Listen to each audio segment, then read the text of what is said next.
Hello, my name is Bo Balloon. I'm the director of the Purdue Center for Regional Development, and I'd like to share with you some research that my colleague Indranil Kumar, who's also at PCRD, and I have conducted with regard to talent in Indiana. There are 5 questions that we want to explore. First of all, what is the state of Indiana's human capital assets?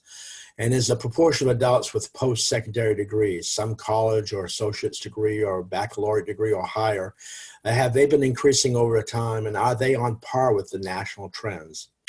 Second of all, are metropolitan and non-metropolitan areas of the state achieving comparable success in terms of expanding their pool of educated adults?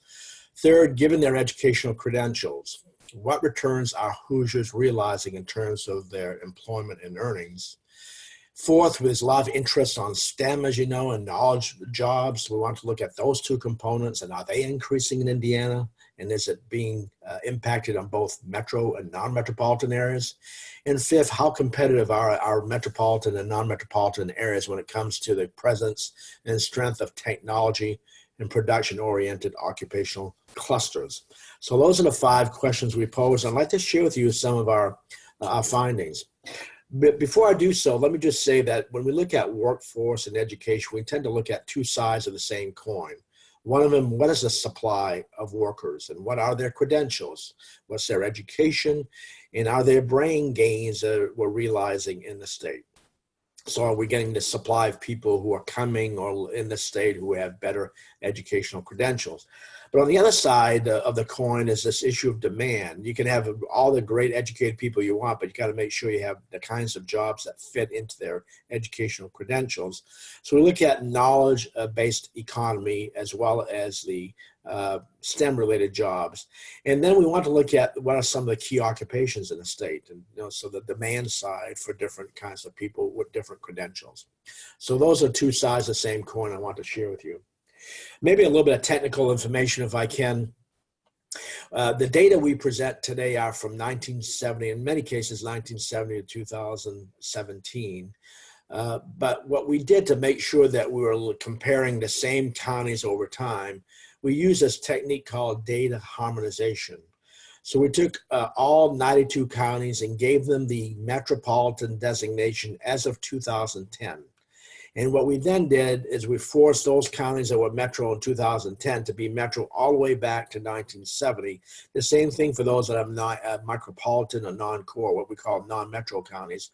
We said whatever they were in 2010, that is what they were given as a typology all the way back to 1970. And what that allows us to do is to be able to look at the kind of assessments or changes that have taken place in the education and occupational profile of these counties, metro, micropolitan, non-core counties over time. So again, it allows us to compare apples to apples over this extended period of time. So one thing I want to do is just kind of give you factual data. What are some of the facts that our data seem to have identified? First of all, as with regard to our best educated adults, overall the comment is we're not keeping pace with the U.S. And let me share with you a particular graph that demonstrates this. As of 1970, as you can see, we had about just about 8.3% of the adult population 25 and over that had a bachelor's degree or higher. In the U.S., it was 10.7. So the gap was about 2.4%. And as you can see, that line, we see growth in both Indiana and the U.S., but that line for the U.S. is widening relative to Indiana. So today, as of 2017, and these are 2017 data, we see that the gap between Indiana and the U.S. is 5.6%. So we've seen more than a doubling in the gap between our state as well as that of the U.S. in terms of the best educated adults. I want to then now get into this more detailed discussion of metropolitan status. We have 3 categories that we look at when we look at non-metro and metro areas. One is metropolitan counties are those counties that have an urban area of 50,000 people or more, as well as the counties that are outside it that have a high dependence on that county. And what we typically use is if 25% or more of the workforce is connected to that metropolitan county, that central county, then it becomes considered part of the metropolitan area. And we have 44 counties in Indiana that are part of our state's metropolitan area. Micropolitan is a non-metro component, but it's only those counties that have a city with a cluster of 10,000 to just under 50,000 people. And we have 25 counties in Indiana that meet that definition. The non-core are the most rural counties. These are also non-metro counties, but they're more specific in terms of those that have no town, city, or urban cluster of 10,000 or more. So these are very, very rural, no city or town that meets that 10,000 person threshold. And we have 23 counties in Indiana that are considered non-core. And we want to kind of just share with you some data with regard to the best educated adults in the state and how it looks relative to metropolitan status. So what you see here clearly is that the U.S., as we said earlier, is about 31% with a baccalaureate degree or higher as of 2017. And so the metropolitan areas of Indiana are really pretty closely keeping pace with the country with regard to best educated. But you see a significant drop off when you look at the micropolitan and the non-core counties.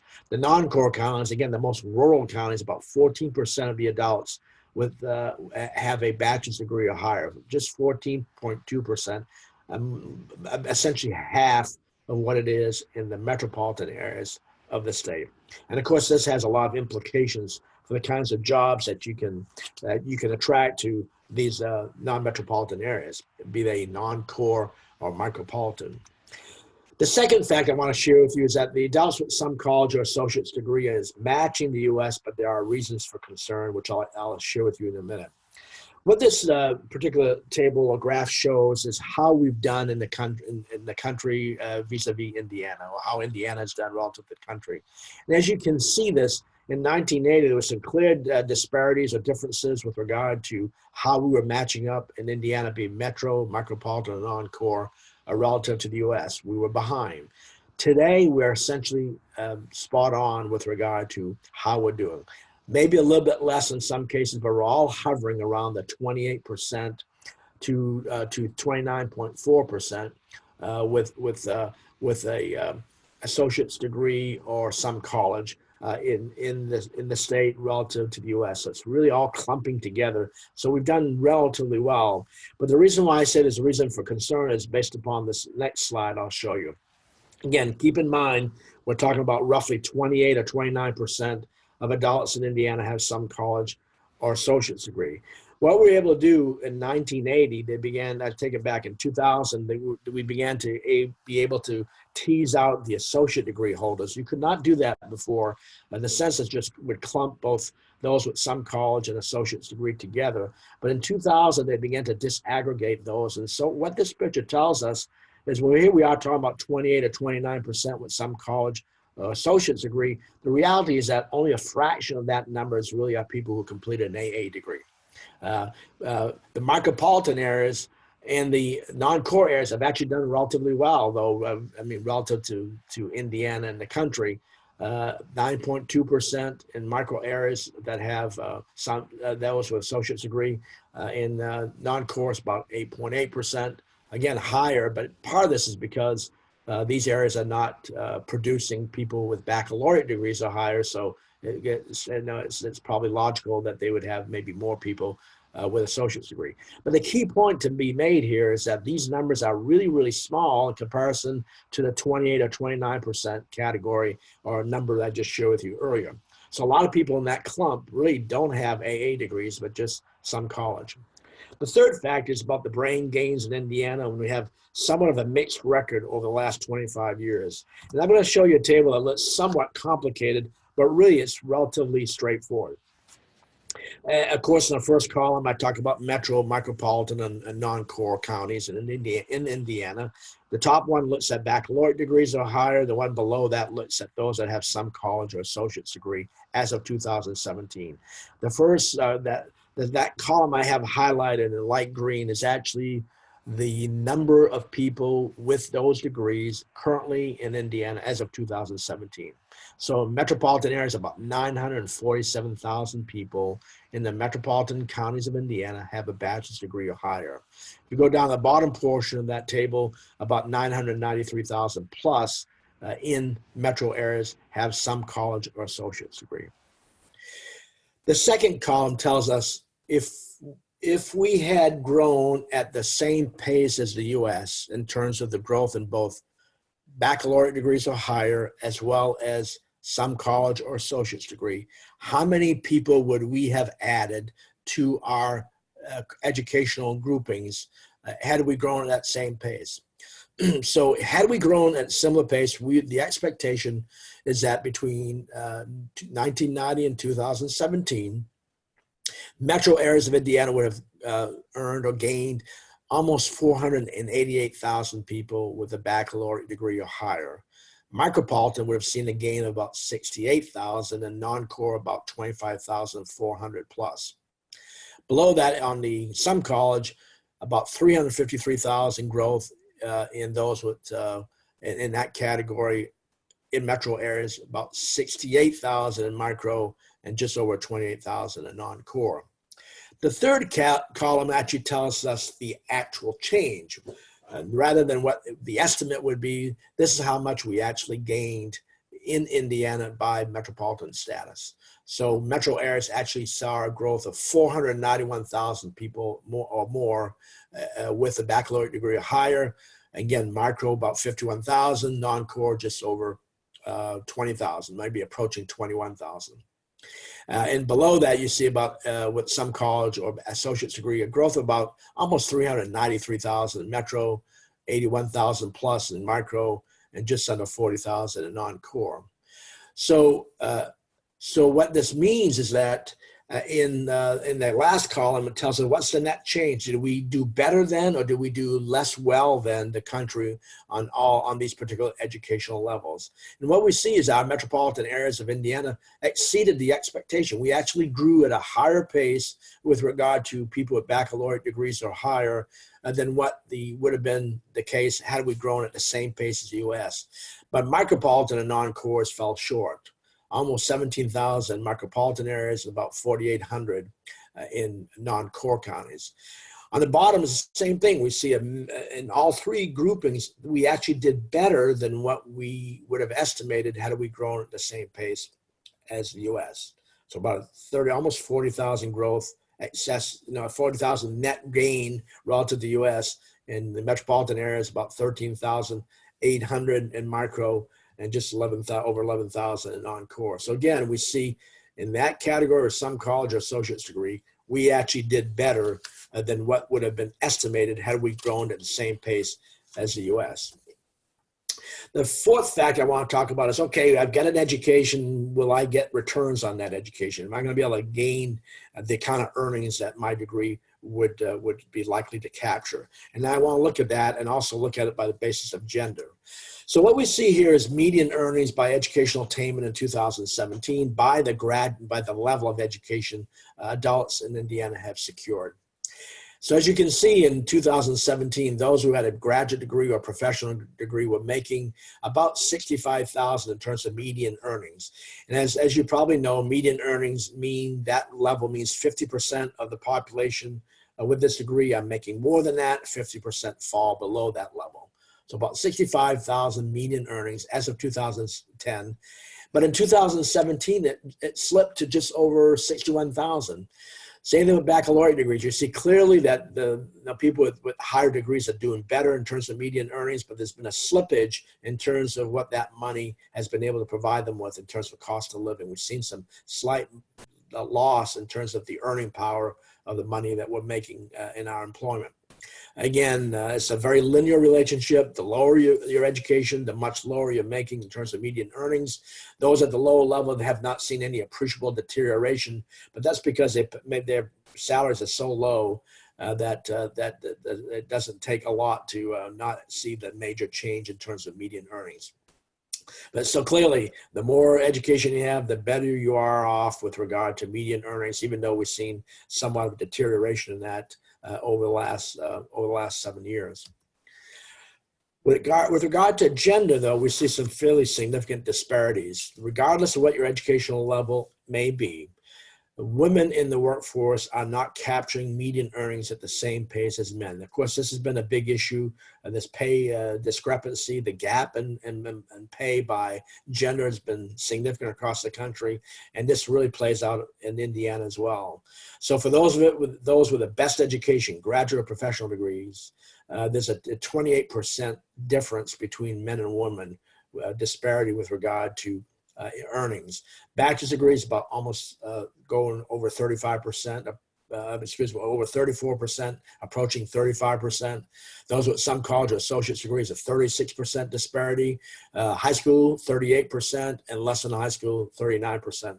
So what the interesting thing you see is the higher the education, the gap is less, but it's still significant at the most highly educated workers who are men and women. Major disparity in terms of median earnings.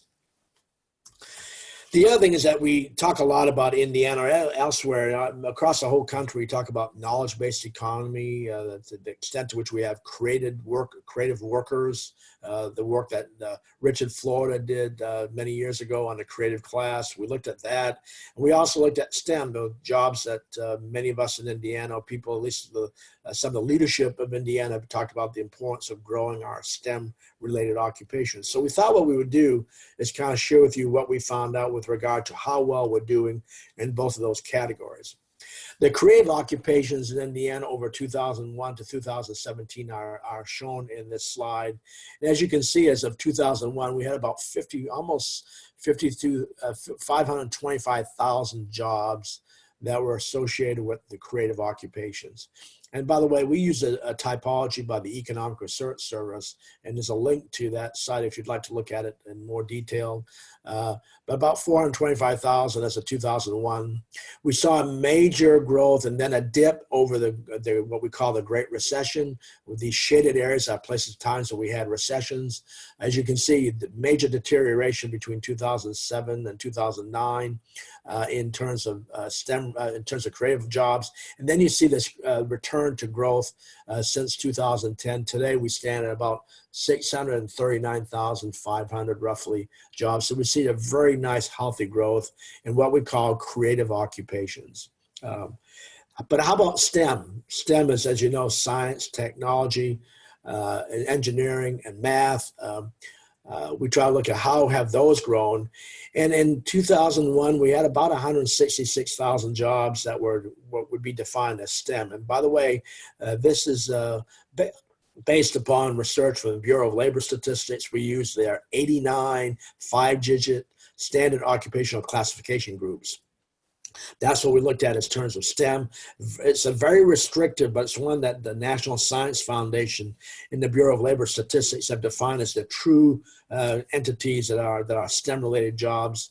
It's very restrictive kind of definition. But we've gone from 166,000 to about 197,000 today.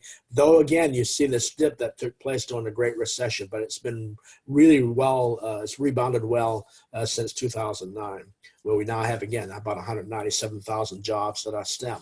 Really a small fraction, when you think about it, though we spend a lot of time talking about STEM-related jobs in Indiana, it's a very small percentage of our workforce in terms of the kinds of jobs that are associated with that. Now, if you look at it by the basis of metropolitan status, it's not surprising that most STEM-related jobs are actually located in the metropolitan areas. About 86% of all these STEM jobs are more urban-based, more metropolitan-based, and only about 14% are in the non-metropolitan areas of the state, be they micropolitan or non-core. Not surprising, but again, it demonstrates that as we think about STEM, we talk about STEM time and time again, we got to be careful about realizing that this is largely a metropolitan phenomenon, and we can't focus so much on this and lose sight of the important things happening in rural Indiana and how we help their economy survive and thrive. So the other thing, one of the last things I want to share with you is this issue of occupational clusters. We do a lot of work at the Purdue Center for Regional Development looking at occupations and how they clump together into what we call occupational clusters. And what I'm giving you here is a sampling of some of these clusters. We start off by looking at the technology-based occupation clusters. And as you can see, I have 1, 2, 3, 4, 5, 6 that we lay out here. post-secondary education and knowledge creation. We have the medical scientists and practitioners all the way down to engineering. In 2001, in these particular clusters, these 6 clusters, we had about 34,000 that were in post-secondary and knowledge creation, about 29,000 in medical science, almost 56,000 information technology, and all the way down to engineering, they had about 38,000 jobs in that cluster. As of 2015, actually, it's now 2017. That's a mistake. That one should be 2017. These are accurate data, but the list on the top is wrong. It's 2017. We saw a growth in almost all these categories in these technology-based occupations, except for engineering, where we saw about a 2% decline in the engineering cluster. Engineering is a very, very competitive cluster. You have a lot of states across the country that are trying to poach our engineers. They're trying to get them to come somewhere else, whether California, Chicago, the Northeast, the South, whatever. We see engineers are really, really high demand. So we saw a deterioration of about 2% in terms of our engineering cluster. But what I want to bring sight is about the skill production-based occupations. As you know, Indiana has a significant manufacturing sector. It has a significant agricultural sector. These production-related jobs are sizable. And as of 2001, we had about 303,000 jobs that were in that cluster. It's declined about 12% since that time. In 2017, it's about 266,000. But keep in mind that if you look at this cluster by itself, it essentially exceeds all the other technology-based clusters together. So the point to be made is that while we want to focus on technology, on STEM, on knowledge and creative jobs, we got to remember that we have such a sizable segment of our workforce engaged in skill production-based occupations, and that's why we want to make sure that those aren't forgotten. Then I began to look at how these particular clusters are distributed between metropolitan and non-metropolitan areas, and as you can see, we have a sizable number of people in Indiana who are employed in the skill production jobs who live in metropolitan areas, but the non-metropolitans are fairly significant too. About over 20% of the workforce in Indiana is employed in skill production who live in non-metropolitan areas, be they micropolitan and non-core. Another one is engineers. But surprisingly, about 20% of all the engineers we have in Indiana actually live and work in non-metropolitan areas of the state. So while many would think engineering is primarily a metropolitan-based job, we see a lot of them actually in non-metropolitan areas, and these are largely, I suspect, focused on the manufacturing sector. Some of the other ones that are very, very small, of course, with regard to natural science and environmental management, those are small and non-metropolitan areas. So is the education and knowledge creation, maybe about just over 10%. So this really gives you a nice sense of where these occupational clusters are located with regard to geography. So let me end up by telling you some of what I think are some issues and some strategies. So I've got 5 that I'd like to share with you. First of all, the improving of the college graduation rates. We have such a high number of people at some college. The issue is how can we accelerate the ability of these individuals who have some college to complete some type of certification, some type of associate's degree.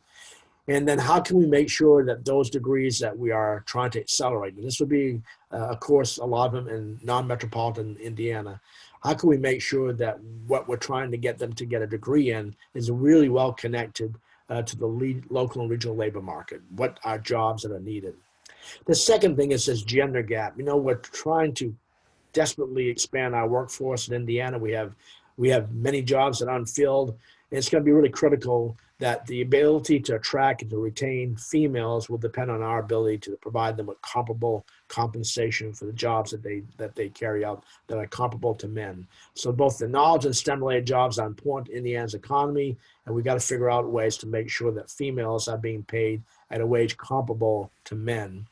We know there are other factors associated with their workforce gets disrupted sometimes so they can have families, but the reality is they're still not getting paid at a rate that's comparable to men, and that's a real critical issue.